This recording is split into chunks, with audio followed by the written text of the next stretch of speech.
Second ধরে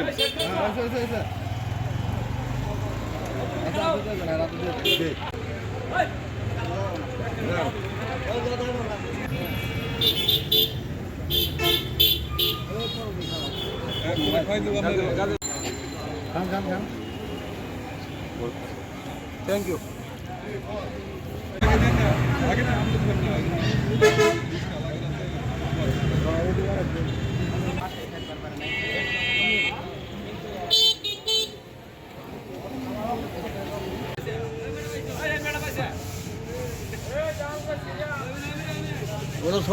দরবারে লাখো কোটি শুকরিয়া যে মহান রাব্বুল আলামিন দীর্ঘ 17 বৎসর পর একটি খুশির সংবাদ আমাদের মাঝে আমরা পেয়েছি।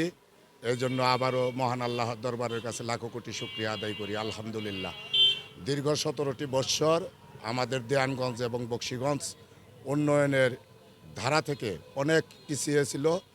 বিশেষ করে আমার সাধুরপাড়া নদী ভাঙ্গন এলাকা এবং প্রত্যন্ত অঞ্চল, এই অবহেলিত এলাকাকে জননেতা জনাব এম রশিদুজ্জামান মিল্লাত সাহেব আমাদের অত্যন্ত সুখবর কিছুক্ষণ আগে আমরা পেয়েছি। উনি প্রতিমন্ত্রী হয়েছে। আশা করতেছি খুব অল্প সময়ের মধ্যে আমাদের চরাঞ্চলগুলা একেবারে নদী ভাঙ্গন থেকে শুরু করে রাস্তাঘাট, ব্রিজ, কালভার্ট যা কিছু আছে আমরা খুব দ্রুত ইনশাল্লাহ সমাধান পাবো বলে আশা ব্যক্ত করছি। আজকে খুবই আনন্দের বিষয়। আমরা বকশীগঞ্জ দেয়ানগঞ্জবাসী অনেক খুশি যে আমাদের পরিশ্রমের ফল এম রশিদুজ্জামান মিল্লাত ভাই গতবার 2001 সালে এমপি হয়েছিলেন।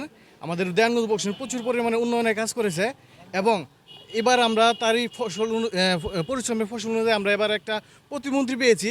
আশা করি এম রশিদুজ্জামান মিল্লাত ভাই আগামী যে কাজগুলো করছে তার থেকে অতি বড় কাজগুলো করবে এবং কি যে আমাদের অসম্পূর্ণ কাজগুলো আছে সে কাজগুলো পূর্ণ করবে এবং দেয়ানগঞ্জ বকশীগঞ্জের মানুষ আজ আমরা খুবই আনন্দিত এবং খুশি। আমাদের দেয়ানগঞ্জ বকশীগঞ্জের গর্ব এম রশিদুজ্জামান মিল্লাত ভাই মন্ত্রী হয়েছে, এমনকি আমাদের দেয়ানগঞ্জ বকশীগঞ্জের যথেষ্ট পরিমাণ উন্নয়ন করে এই আশা ব্যক্ত করে